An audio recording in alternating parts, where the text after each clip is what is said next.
ରାତି ଛୋଟକୁ ଏଠି ସପନ ବେଶୀ ହୃଦୟ ବଡ଼ ହେଲେ ଅଳପ ଖୁସି ରାଗ ରୁଷି ଦେ ତୁ ହସି ତୁ ଥା ମୁଁ ଯାଉଛି ରୁଷି ତୁ ଥା ମୁଁ ଯାଉଛି ରୁଷି। दर्शक बंधु पुणी पाइछु आउ जड़े कंठशिल्पी को जार कंठर स्वर आपण को निश्चिंत भाव में मंत्रमुग्ध करिवा। तेबे आसंतु से कंठशिल्पी कंठर किसी गीत शुणा तापर तांकर लाइफ स्टोरी मध्य निश्चिंत नवा आ लाइफ स्टोरी रो कौन रही ट्रेजेडी रही कि कॉमेडी रही कि रोमांटिक रही सबू कथा तांको आमे बुझिबा। आसंतु तांको सहित आमे आलोचना करिबा तांकर गीत मध्य शुणिबा। नमस्कार, आपण को के न्यूज को स्वागत। आपनकर परिचय टिके नवा। मो ना कार्तिक पात्र। प्रथम प्रेम प्रथम चिठी लिखुची अळप भाबुची बेसी नुआ चढ़ेईर खल डेणा नुआ चढ़ेईर खल डेणा उड़ुची अळप पड़ुची बेसी उड़ुची अळप पड़ुची बेसी प्रथम प्रेमर प्रथम चिठी लिखुची अळप भाबुची बेसी। गोटे कथा आपण जेतेबेले गीत गाउछन्ते बहुत जगह गीत गाई गीत गाइबार शौक आपणकर केबेठु होइछि ना नहीं? आपणकर एटा गोटे थिला छुआ बेलु गीत गाइबा एटा गोटे अभ्यास एमती जस्ट माने 10 क्लास रे पढला बेले हम गां पाखरे गोटे प्रोग्राम होतला। हम कुमार बाबी भाई हम रास्ते सेठी गाया पे बट मु सब लोग सेठी देखुथिले सुनुथिले बट मु तांको पाखरे पाखा पे ठिया हिथिल बट मते लागुथला से स्थान मु केंदे ठिया हेबी। 10वीं क्लास रे मोर बहुत इंटरेस्ट बहुत चेष्टा करछि गीत बट कोठी सुजोग ही पाइनी बट मोर 100% ग्यारंटी मु जोठी मन सेठी गाई पारी। सात मेघरू फूल आनिछि मन बुझिलानी जेते देखिली ना सबुज रे ना सुनेली रे ना गोलापी रे ना कंकम रे आ देखिबुआ आ आ रकते लेखिछि ना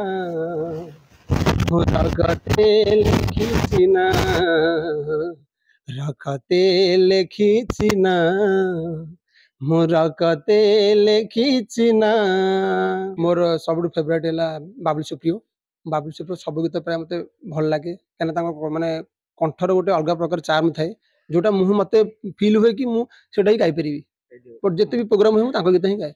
मु प्राय 10 वर्ष होला मु पनेटाल माटे काम करछि मते निजु फील करछि नै मु एक्चुअली गोटे फैमिली बैकग्राउंड भीतर रहिछि मते सेठी जेमती घरे मोर बापा मामा समस्त अछन एठी मु सेमती गोटे कोऑपरेशन टाइप काम करछि आ मते एते सैटिस्फाइड माने मो पाखरे कहिवार भाषा भी नहीं मु कोन आपन कहबी। ओहो आहा ला ला ला हे हे आहा ला ला ला ला मन तो एमिति एक पागल दीवाना भल पाई पारे हेले कही से पारे ना आज भी मुहाय ताकू भल पाए आज भी मुहाय ताकू भल पाए मन जे कला चुना भल पाइबार हिए की पाउना हिए की पाउना ए आहा ला ला ला आहा ला ला ला ला। राति छोटकू एठी सपन बेसी हृदय बड़ हेले अल्प खुशी राग रुषि दे तू हसी तू था मु जाऊची रुषि तू था ମୁଁ ଯାଉଛି ରୁଷି ଆର୍ଥିକ ଅବସ୍ଥା ପାଇଁ କେମିତି ବାହାରକୁ ଯିବି, କେମିତି କାମ କରି ଗାଁରେ କେତେ ଦିନ ବୁଲିବି, କିଛି ଗୋଟେ ସଂସ୍ଥାରେ ଲାଗି ପଡିବି। ଆଜି ଏଇଠି ଅଛନ୍ତି, ସକ୍ସେସ୍ ନେଇଛନ୍ତି। ସକ୍ସେସ୍ ବହୁତ ସକ୍ସେସ୍। ଏଇ ସକ୍ସେସ୍ ର ଶ୍ରେୟ କାହାକୁ ଦେବେ? ସକ୍ସେସ୍ ର ସିଏ ବାବା ମାମା। ପ୍ରାୟ 8 ବର୍ଷ 10 ବର୍ଷ ତଳେ ଯେତେବେଳେ ନୂଆ ନୂଆ ଭୁବନେଶ୍ୱର ଆସିଥିଲି, ଆଉ ନାନୀ ଘର ଘରେ ସେମିତି ବହୁତ ଝଗଡ଼ା ହେଇଥିଲା, ଆଉ ମୋତେ ବହୁତ ମନ ଦୁଃଖ କରି ବସିବାକୁ ପଡ଼ିଥିଲା। ଆଉ ସେଠି ପାଖାପାଖିରେ ଗୋଟେ ଗଣେଶ ପୂଜା ଆୟୋଜନ ହେଉଥିଲା, ଆଉ ସେଠି ପ୍ରୋଗ୍ରାମ କିଛି ଚାଲିଥିଲା। ବଟ୍ ସେଠାକାର ଯେ ବିଧାୟକ, ମୁଁ ତାଙ୍କୁ ବହୁତ ରିକ୍ୱେଷ୍ଟ କରିଥିଲି। ମୁଁ କହିଲି ଭାଇ ମାଇଣ୍ଡଟା ଭଲ ନାହିଁ, ମୋତେ ଗୋଟେ ପ୍ଲିଜ୍ ଗୋଟେ ଗୀତ ଗାଇବା ପାଇଁ ଚାନ୍ସ ଦିଅନ୍ତୁ। ସେ କହିଲା ତତେ ଆମେ ଚିହ୍ନିନୁ ଜାଣିନୁ, ଗୀତ ଗାଇବାକୁ କେମିତି ଚାନ୍ସ ଦେବୁ? ମୁଁ ସାର୍ ପ୍ଲିଜ୍ ସାର୍, ଆପଣ ଯାହା ବି କୁହନ୍ତୁ, ଯଦି ଚାହିଁବେ ମୁଁ ଆପଣଙ୍କୁ କିଛି ଦେବି, ବଟ୍ ମୋତେ ସାର୍ ଥରେ ଖାଲି ଗୀତ ଗାଇବା ପାଇଁ ଚାନ୍ସ ଦିଅନ୍ତୁ। ସେ କହିଲେ ଠିକ୍ ଅଛି, ତମେ ଗୋଟେ କାମ କର, ତମେ କିଛି ସମୟ ୱେଟ୍ କର, 2-3 ଜଣ ଗାଇ ସାରିଲା ପରେ ତମେ ଯିବ। ବଟ୍ ମୁଁ ଏଠି 45 ମିନିଟ୍ ୱେଟ୍ କରିଥିଲି। 45 ମିନିଟ୍ ପରେ ମୋର ପାଳି ପଡ଼ିଥିଲା 9:45ରେ ପାଳି ପଡ଼ିଥିଲା, ଆଉ 15 ମିନିଟ୍ ପରେ ବନ୍ଦ ହବାର ଥିଲା। ବଟ୍ ମୁଁ ସେଠି ଏମିତି ମାନେ ଗୀତଟା ଗାଇଥିଲି, ମାନେ ଏମିତି ନିଜର ଭାବି ଗାଇଥିଲି, ସବୁ ଲୋକ ଖୁସି ଥିଲେ। ମୋତେ ଆଉଥରେ ପୁଣି ଆଉ ଗୋଟେ ଗୀତ ଗାଇବା ଚାନ୍ସ କରିଥିଲେ। ମୁଁ ସେଠି 2ଟା ଗୀତ ଗାଇଥିଲି। ସବୁ ବର୍ଷ ଗଣେଶ ମୂର୍ତ୍ତି ଯେତେଥର ସେଠି ହେଇଛି, ମୁଁ ସବୁବେଳେ ମୋତେ ସେ ଡାକିଛନ୍ତି ତମେ ଗୀତ ଗାଇବା ପାଇଁ, ଆଉ ମୁଁ ସେଠି ସବୁବେଳେ 2ଟା ଗୀତ ଲେଖି ଗାଏ। जीता था जिसके लिए मरता था, एक ऐसी लड़की थी जिससे मैं प्यार करता था। जीता था जिसके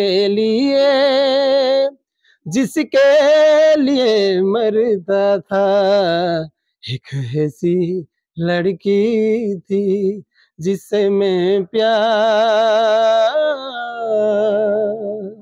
करता था। ପ୍ରେମରେ ଧୋକା ଖାଇଛନ୍ତି ବୋଧେ?